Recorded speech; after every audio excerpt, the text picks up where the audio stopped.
Welcome to the CAA and One. I'm Amanda Poole, joined by CAA women's basketball insider Monika Moore. Monika, we got a lot of free basketball over the weekend thanks to a triple overtime North Carolina A&T win. The reigning regular season champs continue to grit out wins this season. Monika, how about the Maggies? Oh my goodness, it has been so much fun to watch Northeastern and North Carolina A&T play this season. We were treated to double overtime back in January, and this game was absolutely spectacular. And while I do think this was a great team win for the Aggies, we have to talk about Paris Locke. She's the first Aggie in program history to have a triple-double. And to be clear, she did this in regulation. She did not even need the extra minutes to put up the numbers.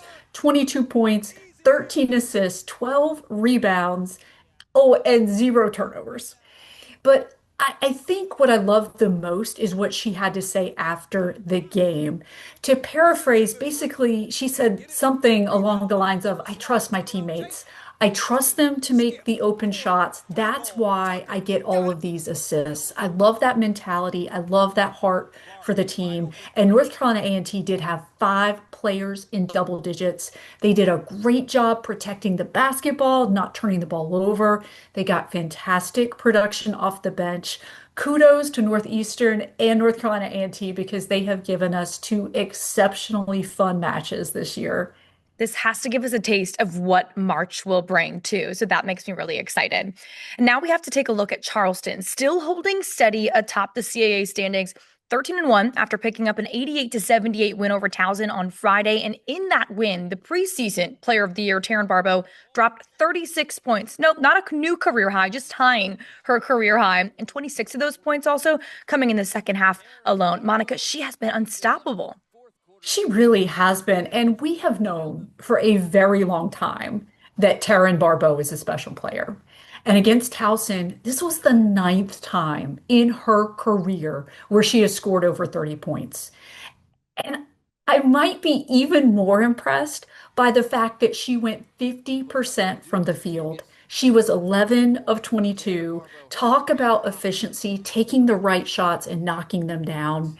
She is a special player. I do also want to shout out Grace Isabella in that Towson game because she had her fourth consecutive double-double. She is coming up big time as well for Charleston. Don't worry, we'll talk about Isabella come our game changers because I've got her as one of mine. But before we do that, we got to look at Elon. Shout out to the Phoenix, 2 in a weekend, picking up wins over Northeastern, Campbell. The Camels took a 10-point win over Elon earlier this season, but this time around it was the Phoenix with a 68-54 win. Monika, what did you see? Yeah, this was a huge week for Elon. These were quality wins over Campbell and Northeastern.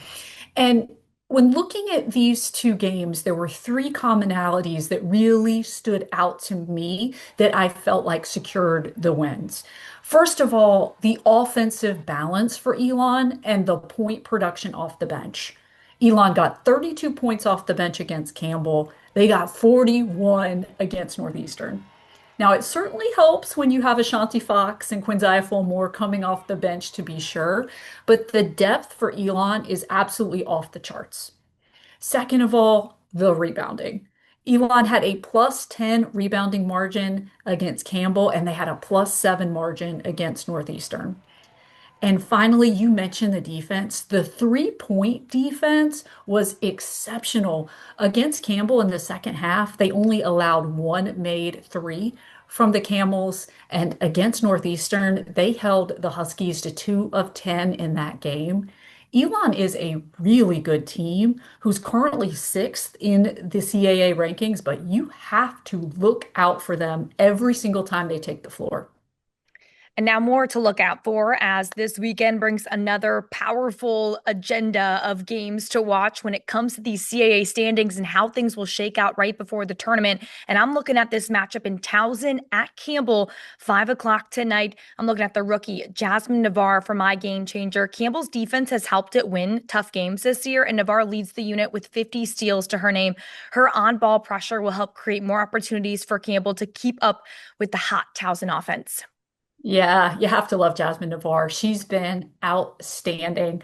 I'm going to go with Towson sharpshooter India Johnston.